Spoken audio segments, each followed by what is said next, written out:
means to mindfulness and transcendence. Edward Christie has been involved with Spiritism for more than 20 years and is an active member of both SGNY and IESS. Edward is classically trained pianist and has taught in New York City schools, as well as computer science courses at NYU. He enjoys learning and uses his love of teaching to share what he has learned with others. So, Edward Christie.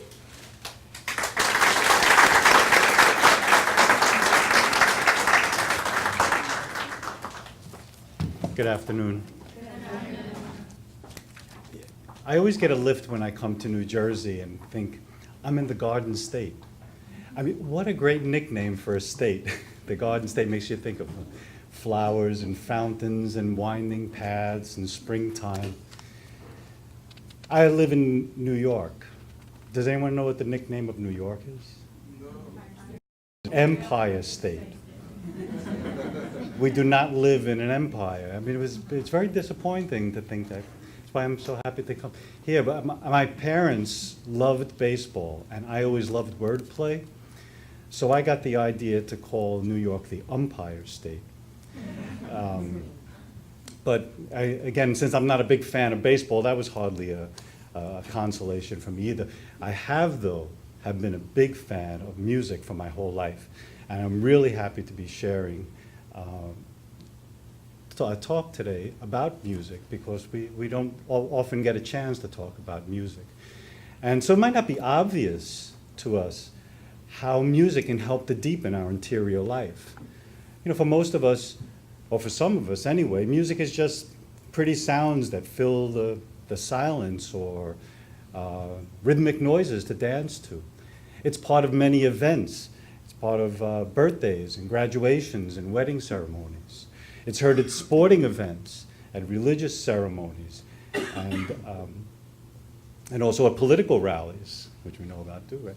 And TV programs and movies wouldn't be the same without music. But music has a value apart from these functions. It has the power to change our interior life. We come to know God through his creations, and our inner life is energized when we respond to beauty in the created world. Musical beauty helps to deepen this response.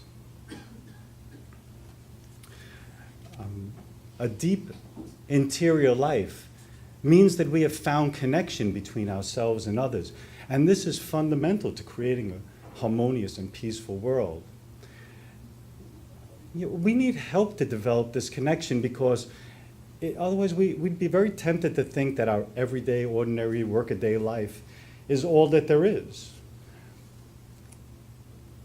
So this help can come from a lot of different places. We can get this help from being in nature, or meditation, or prayer, reading a good book, having a good conversation, or the arts.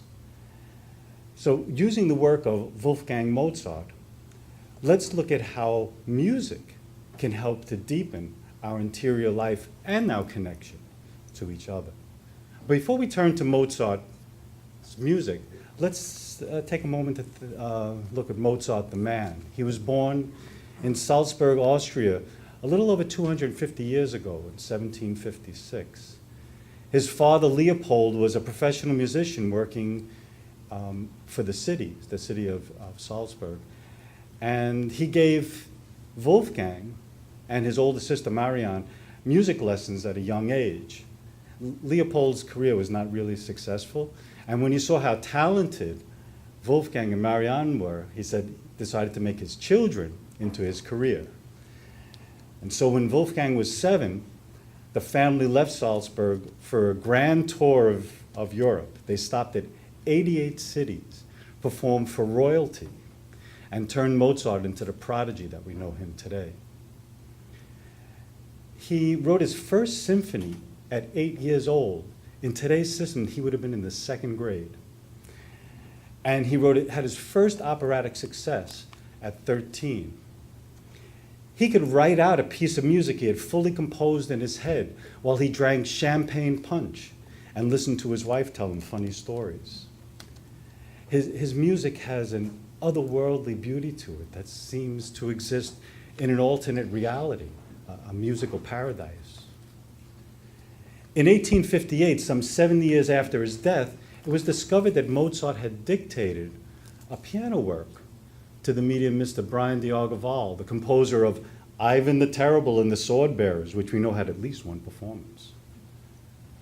This piece was heard publicly at a meeting of the Parisian Society for Spiritist Studies.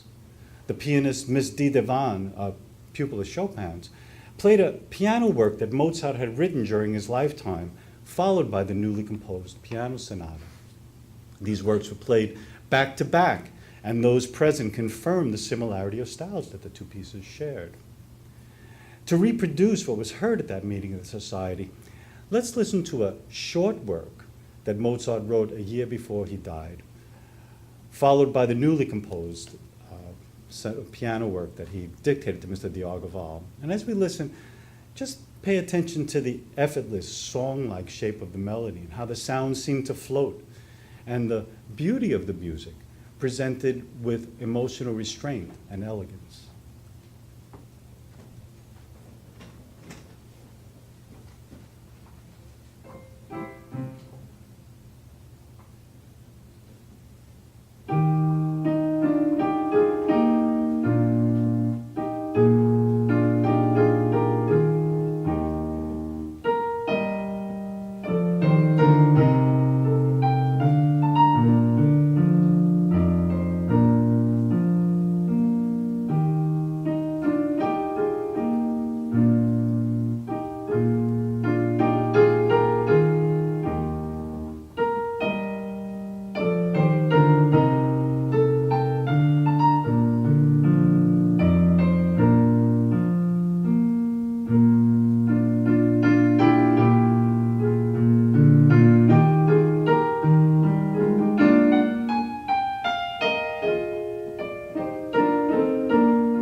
It's often said that Mozart's music is beautiful.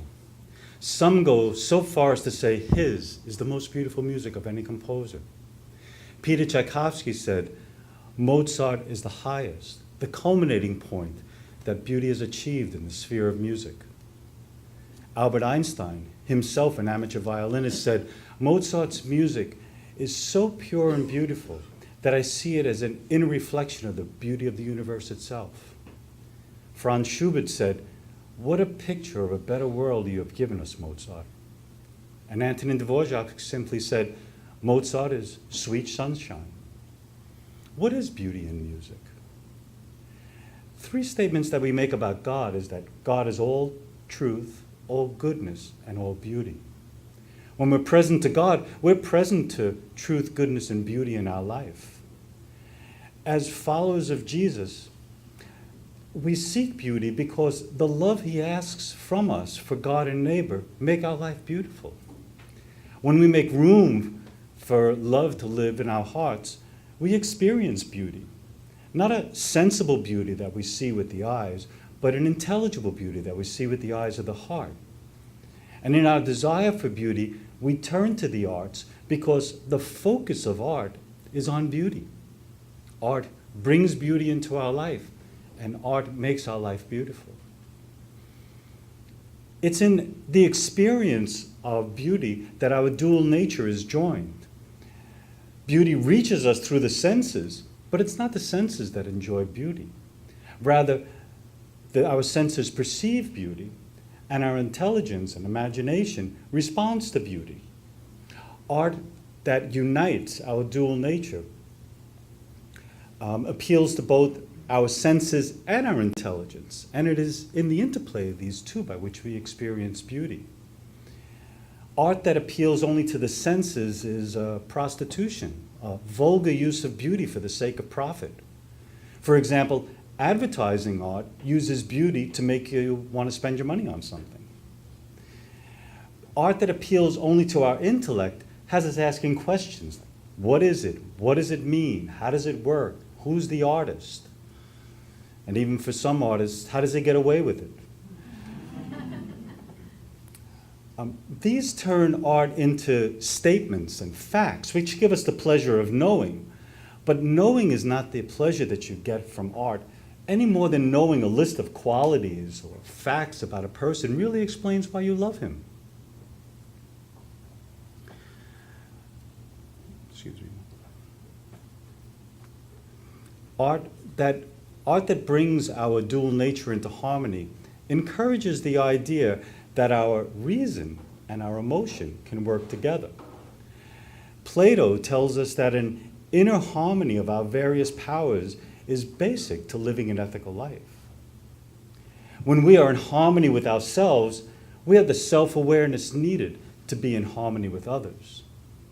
When we listen to music with others, we are carried step by step together in a common experience, and this creates a unique community. When we listen, we don't listen as an American or as a believer of a particular religion or a member of a political party or a person with a certain income or social standing or lives in a particular neighborhood. We are just listeners sharing a common experience without competition and without judgment. These days, when there's so much division in our country and in the world, music points to a way past our differences, uniting us despite our differences. When we're in touch with musical beauty, we're also in touch with ourselves as embodied emotional beings. Lively music excites us. Tender music can move us to tears. Religious music can unveil our spiritual nature. Music shows us that we have a wide range of emotions that we can cultivate, and that noble feelings enliven our inner life, and that these feelings can bring us into harmony with ourselves and others. The Dalai Lama says the purpose of life is to be happy. Musical beauty holds out the promise of happiness, that if we could rest in what is beautiful and make it ours, that we'd be happy. Beauty promises happiness because it attracts us and gives us pleasure. God made us for his good pleasure and all of creation for us to enjoy. And therefore, as his children, we're intended to have pleasure in our life. St. Thomas Aquinas points out that since it is impossible for us to live without pleasure, if we're deprived of spiritual pleasure that ennobles our intelligence and fills our heart, we'll find pleasure in the carnal.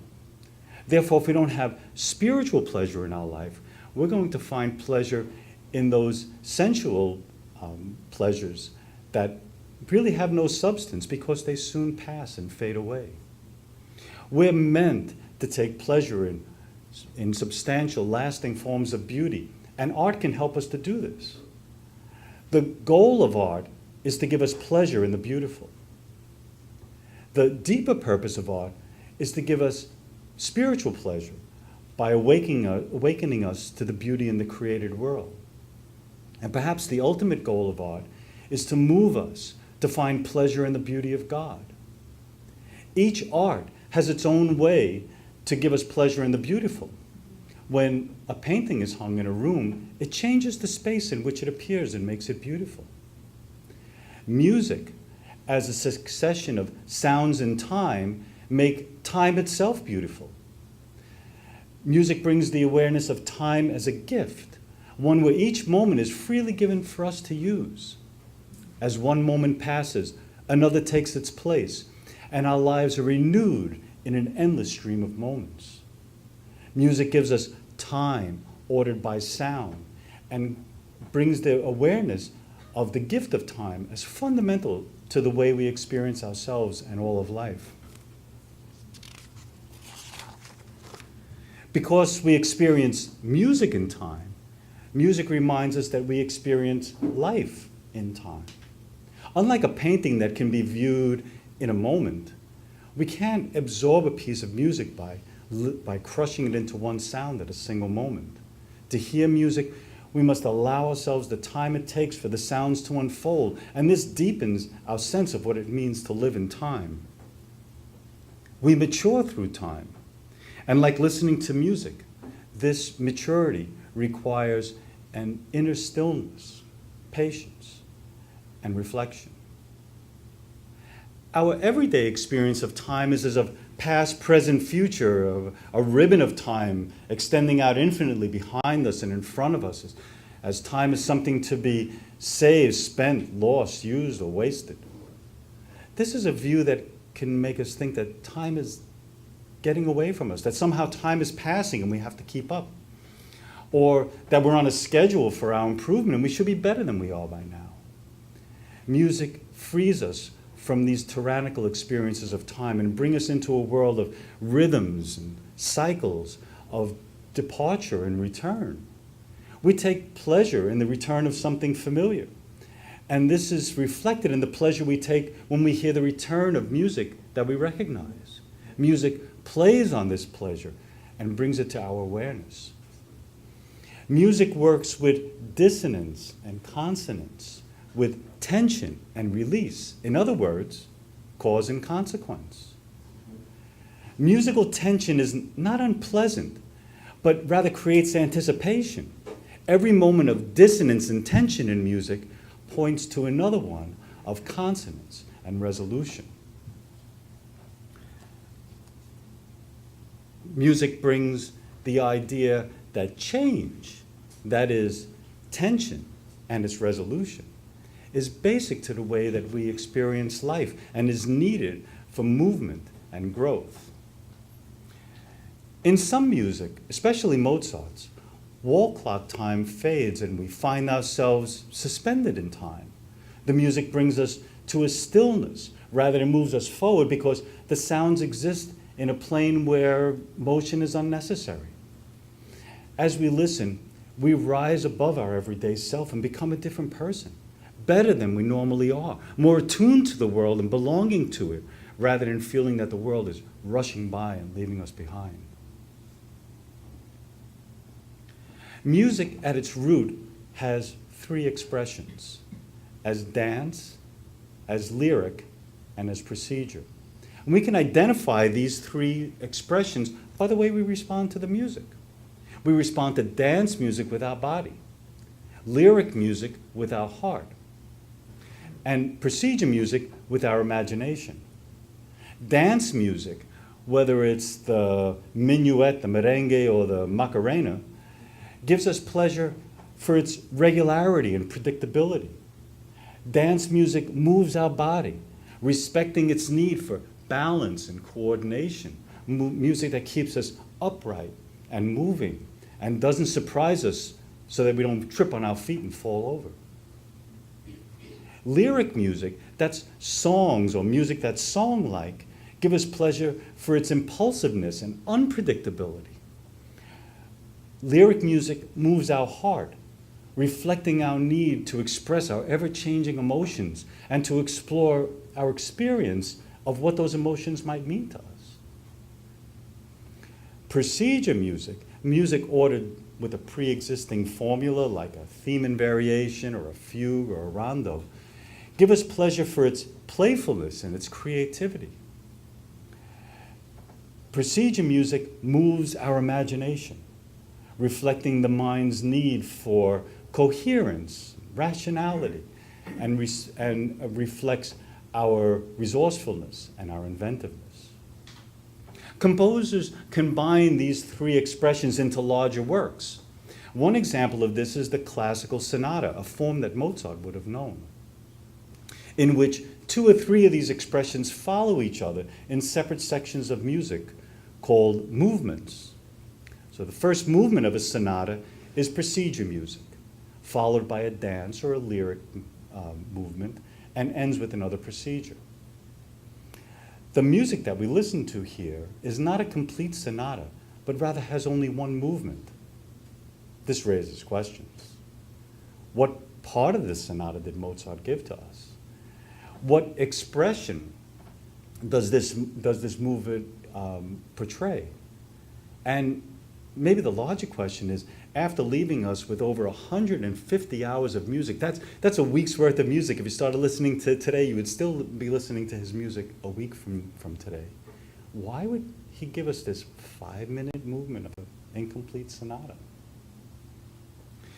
The music that Mozart dictated is lyric music, music of the heart, one whose emotions are reserved and balanced and direct.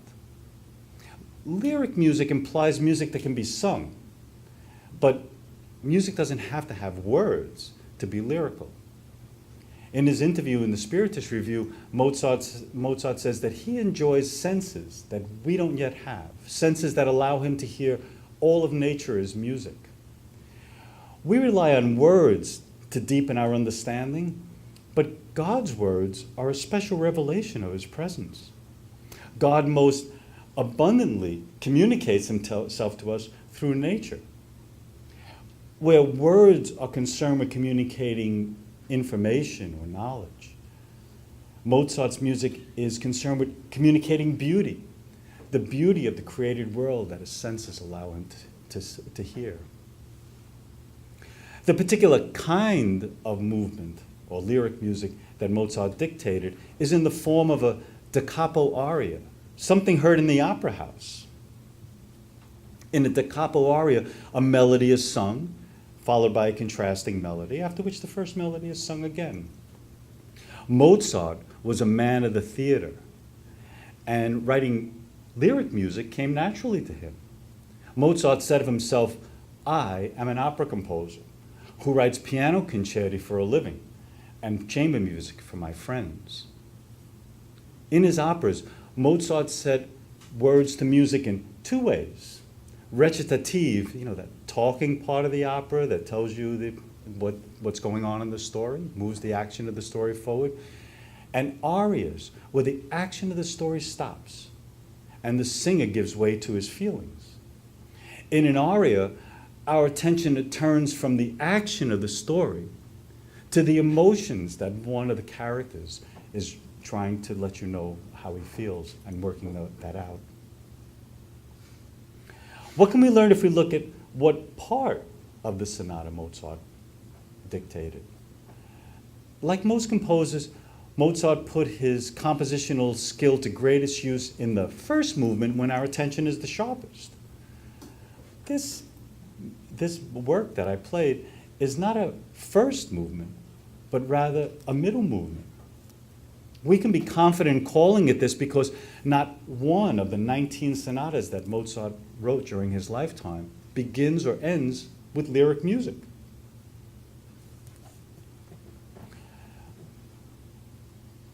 Also, I know a lot of the repertoire, but I've not found one sonata that begins with a lyric move. It's just not done. It's not what a sonata is. At first glance, having a sonata with only a middle movement is unsatisfying, right? We want to know what happens at the beginning and the end, because without these, we're just left wondering. So what are we to make of this middle movement of a sonata without a beginning or an end? And why give us a lyric movement? Lyric music, like an aria in opera, is music of reflection, music that probes an emotion or an experience that we've had. Like music, we experience life in time. In this life, we're on a journey between birth and death. And as we go through this life, we go through stages. And as we look back, we see our life from a different perspective. We experience this looking back in the present. So we not only see how it was, but also how it is and how it may continue to be.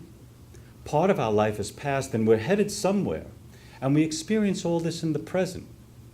And as we hold the past, the present, and the future together in a single insight, we have a deep human experience of our life as unified.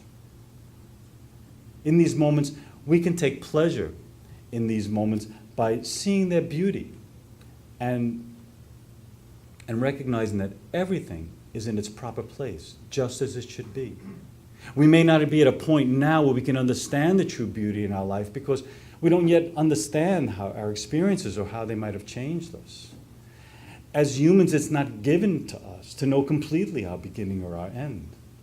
We are then in the center of our existence, and we can sharpen our awareness to life's beauty. An awareness that deepens our inner life.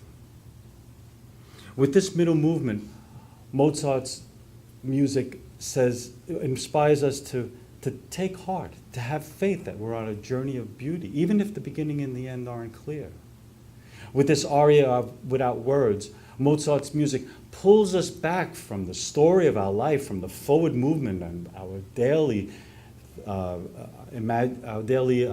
life, so that we can rest in the presence of our deeper self and take pleasure in it.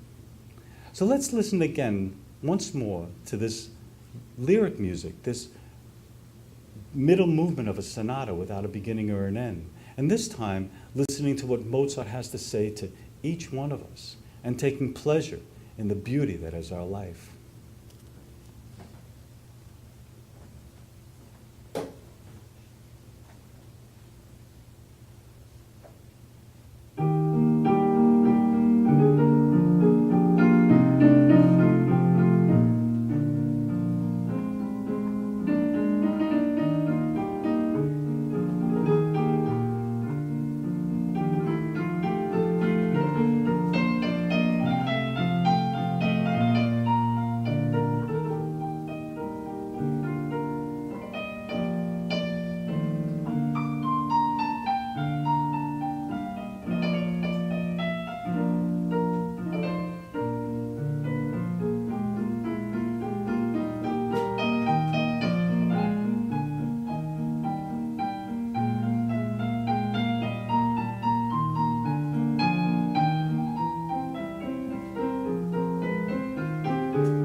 How was lunch?